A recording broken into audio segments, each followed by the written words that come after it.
¿Cómo están? Un gusto poder compartir una vez más desde mi canal de análisis contextual una información muy interesante, una información muy útil para nosotros poder hacer un abordaje serio del contexto lingüístico de la escritura a través de enunciados lingüísticos que encontramos en la Biblia.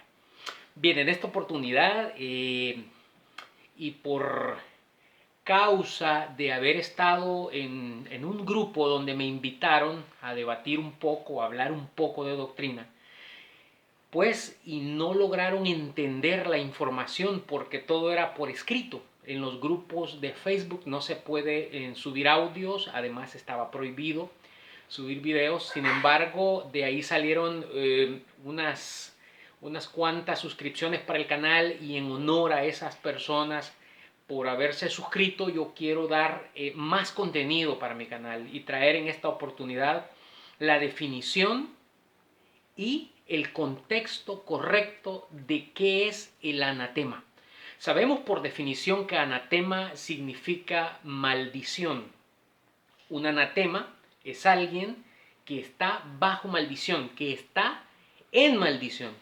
Pero vamos a tratar de entender en esta oportunidad cuál es el correcto contexto para no seguir con aquel juego teológico que nos vendieron de dogmas y que todo se trata de una historia, de fábulas, de personajes, etc. Ustedes saben de lo que estoy hablando.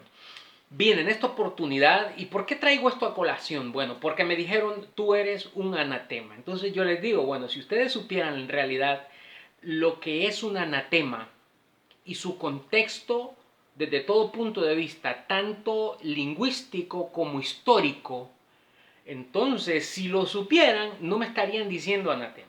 Así que vamos a entrarle a ese temita. No tengo Biblia, ustedes conocen la escritura, ustedes van a poder identificar las evidencias que yo voy a estar dando en esta oportunidad, porque acabo de mudarme y no sé dónde están.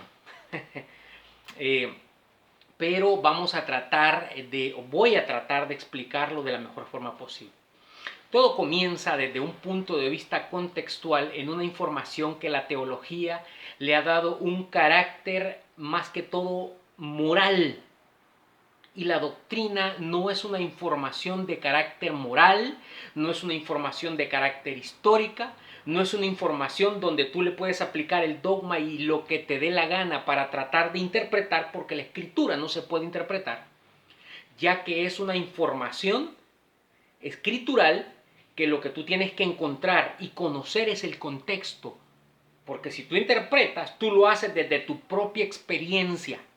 Y si tu experiencia ha sido venir de congregación en congregación, de religión en religión, organización en organización, pues tú vas a dar una interpretación diferente a aquel que se ha mantenido por años en una misma creencia. Entonces, la escritura se ve a través del contexto lingüístico. Dice Gálatas capítulo 2, verso 11, para poner en contexto la información del anatema. Estaba Pablo en Antioquía, estaba muy molesto y dice, pero cuando Pedro vino a Antioquía, Gálatas capítulo 2, verso 11, le resistí cara a cara porque era de condenar. Tú sabes que cuando algo es de condenar, es porque es algo arbitrario, porque es algo ilegal, porque es algo inmoral, porque es algo indecente. Eso se condena.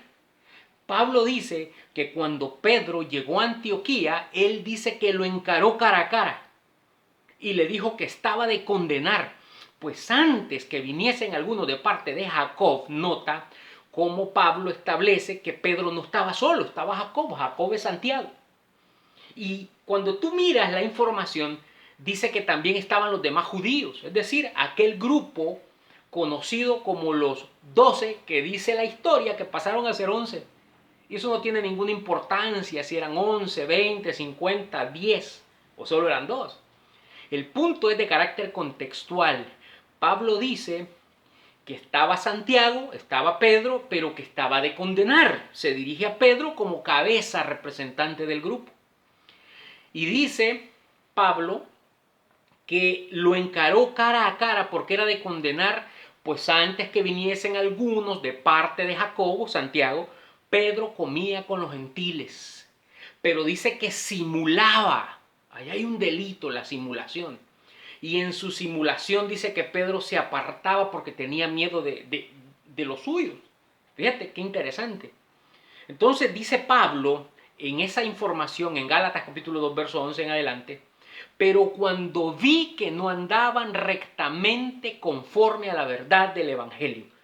Hay que entender que cuando Pablo habla del Evangelio, Pablo se refiere a la información que allá en segunda de los Corintios capítulo 12 verso 4, él dice que la recibió en el paraíso, en el tercer cielo, donde está el Señor, que se la dieron de una forma inefable. Y luego dice allá en 1 Corintios 3:10 que él puso un fundamento de la manera en que él lo escucha. Por eso dice, conforme a la gracia de Dios que me ha sido dada. Y se le dio en el paraíso, dice él mismo. Yo como perito arquitecto puse el fundamento. A ese fundamento Pablo le llama el Evangelio. Pablo dijo que él era el apóstol, dijo él, y que él había puesto el Evangelio. Y en 1 Corintios 3:11 Pablo dice, y este fundamento que yo he puesto, nadie puede poner otro. Es decir, que cuando Pablo habla del Evangelio, se refiere a la información que él mismo escribe o que lo hacía a través de sus escribas, como Lucas, que dicen que fue uno de sus escribas.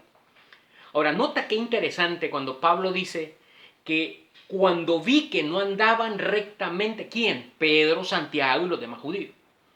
Que no andaban rectamente conforme a la verdad del Evangelio. Dije a Pedro delante de todos, y ya tú conoces la historia, ¿por qué tú siendo judío vives como los gentiles y obligas, ahí hay otro delito, a los gentiles a judaizar? Pero bien, quiero decirte que esta información no está ahí para que tú la veas desde un punto de vista moral, para que tú no lo veas desde un punto de vista de un simple conflicto. No, esto es un antecedente contextual, histórico, pero también lingüístico. ¿Por qué?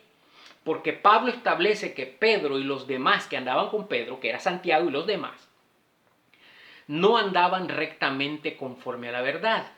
Cuando a ti te acusan de no andar rectamente conforme a la ley establecida en tu país, pues tú estás cometiendo un delito. Quiere decir que tú estás en contra de eso. Tú estás vulnerando, estás violando, estás cometiendo un delito. Entonces Pablo dice, cuando yo vi que no andaban rectamente conforme a la verdad, etcétera, etcétera, etcétera, y tú conoces todo lo que Pablo dijo. Bien, vamos entonces, recuerda que el tema es el anatema, es decir, el que está en maldición. Gálatas capítulo 1, versículo 8, Pablo establece así tácitamente, porque si aún nosotros o un ángel del cielo os anunciare un evangelio diferente al que os hemos anunciado, Pablo se refería a lo que él había escrito, eso era el evangelio para él.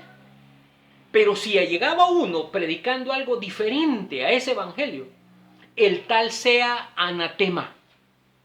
Como ya os lo he dicho antes, dice Pablo, el que os anunciare un evangelio diferente al que yo he predicado, sea maldito, sea anatema.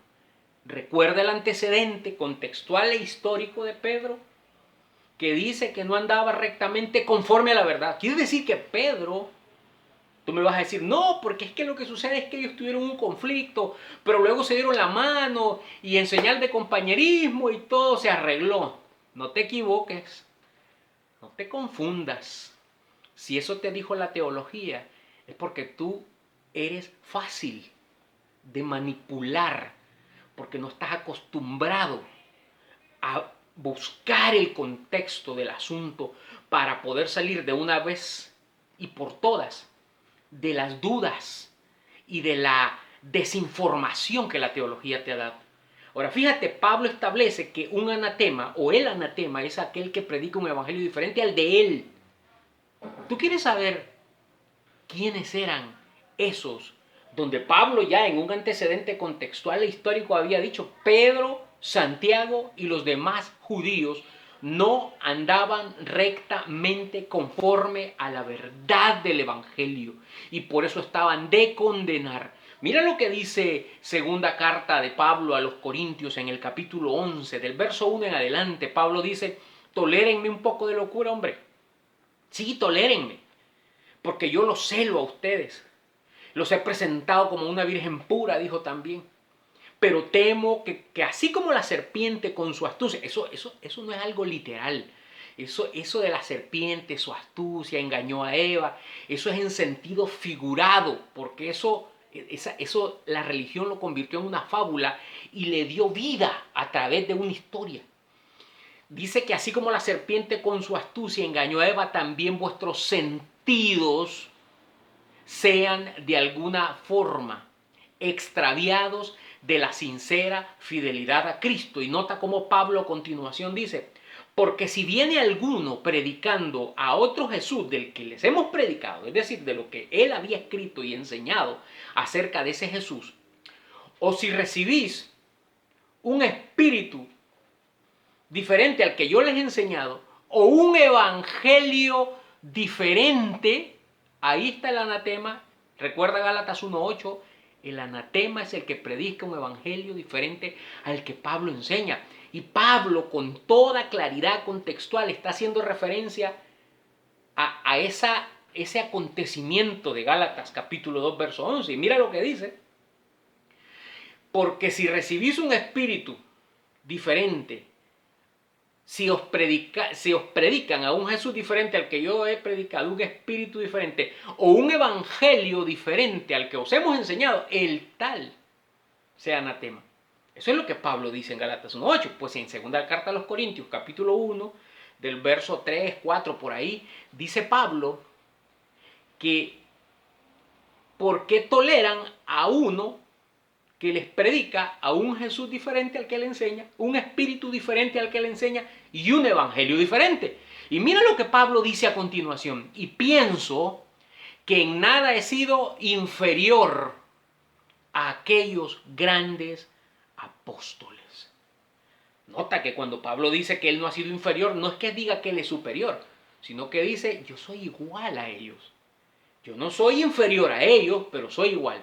Te digo esto porque sé que muchos dicen, porque mira lo que dice después de decir que él no ha sido inferior a aquellos grandes apóstoles. Versículo 13, porque estos son falsos apóstoles. La religión en su ignorancia toma esa evidencia para decir, no, lo que sucede es que está hablando de otros que surgieron y que se hacían pasar por apóstoles, pero que no era Pedro, no era Juan, no era Santiago. No, por eso Pablo dice, yo no soy inferior a ellos, dando a entender que él era igual. Entonces Pablo era un falso, pues. Tú tienes que tener capacidad de análisis contextual lingüístico.